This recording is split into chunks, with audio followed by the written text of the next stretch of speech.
Mi nombre es Jairo Valderrama González, estudiante de la Universidad de Pamplona. El día de hoy vamos a trabajar el tema de convulsiones para la materia Primeros Auxilios, el grupo B. Entonces vamos a tener en cuenta que una convulsión es la contracción involuntaria y repetida de la musculatura corporal. Esto se debe pues a una alteración en la actividad eléctrica cerebral.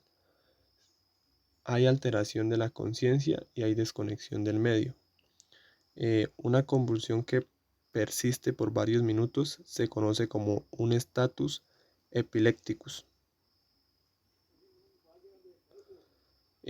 Algunas causas que pueden provocar pues una convulsión son traumatismos craneales, intoxicaciones por alcohol, ya sea drogas, también disolventes, enfermedades, bajo nivel de oxigenación, bajo nivel de azúcar. En los niños hay que tener en cuenta que se puede presentar por una fiebre que esté demasiado alta.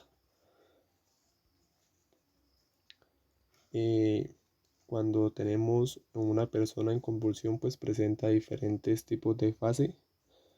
En este caso, la fase inicial, pues es cuando él cae y se conoce como la fase tónica, cuando ya está en el piso y hay una contracción muscular. Esto se caracteriza pues por la rigidez generalizada de toda la musculatura, incluida la respiratoria, con amoratamiento de los labios y de la cara. La fase puede durar de 10 a 20 segundos. La segunda fase que encontramos es la fase clónica o la fase de sacudidas, que es donde se producen pues movimientos involuntarios. Entonces la víctima comienza a tener contracciones, relajaciones breves y esto pues lo que generaliza es que la persona pues tenga movimientos involuntarios, movimientos que pueden ser bruscos. Ahí es donde se debe tener en cuenta pues los parámetros que no se vaya a golpear. Tenemos que tenerlo en una, ojalá que cuando suceda esto, pues para evitar tantos accidentes, pues entonces lo mejor es no dejar cosas cerca a él o intentar ponerlo en un lugar adecuado, pues porque en esta fase es donde se producen golpes, porque la persona hace movimientos involuntarios que son pues acorde a lo que es una convulsión.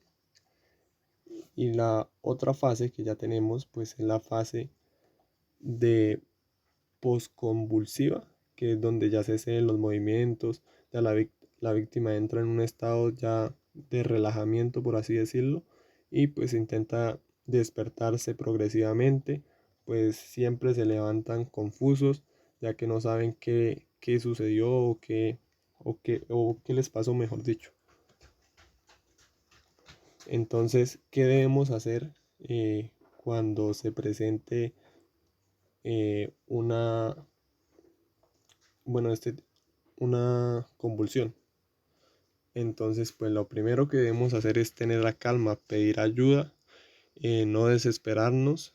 Tenemos que tener la autoprotección y la protección de la persona que vamos a ayudar.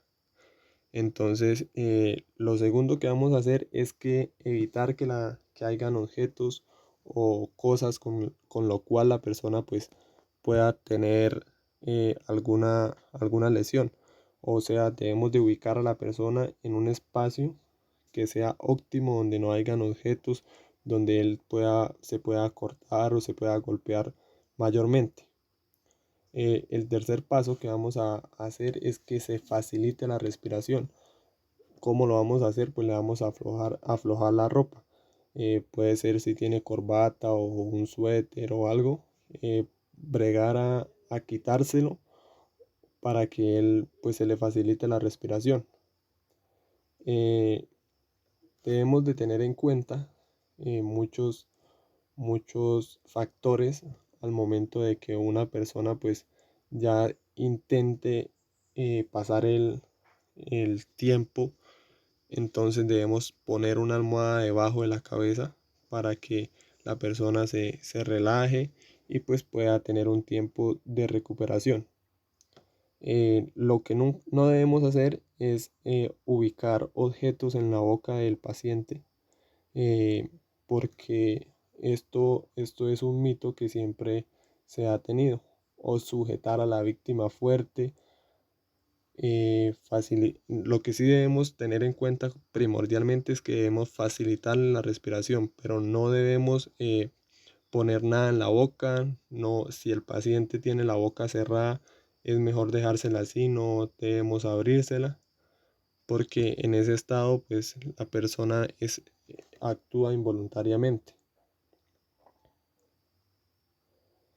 En otro caso tenemos lo que es la lipotimia.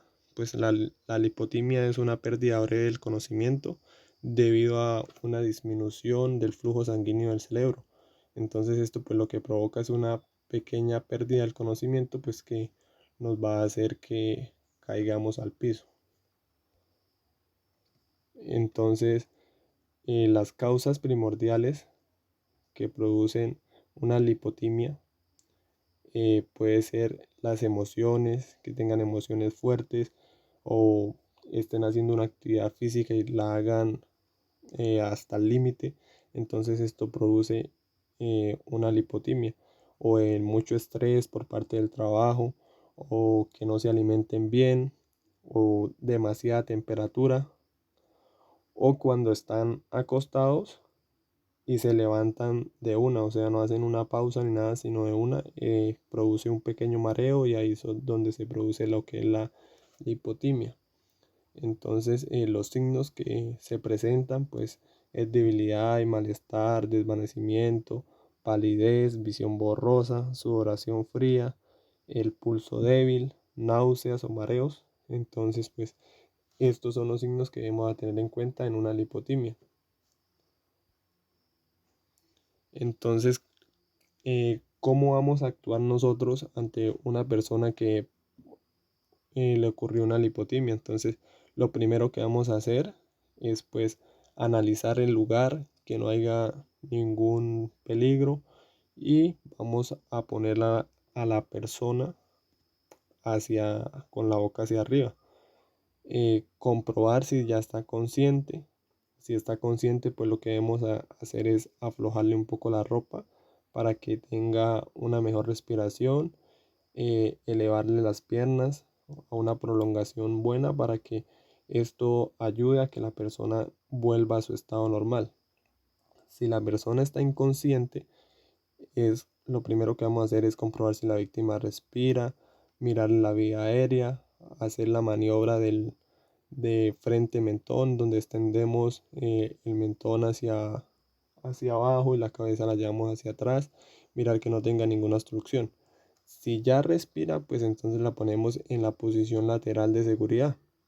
Y si no respira, pues lo que debemos hacer es llamar a la línea de emergencia, que traigan una ambulancia medicalizada para una persona que sufrió una lipodemia o un desmayo, pero no respira, y debemos iniciar el RCP hasta que llegue pues dicha ambulancia.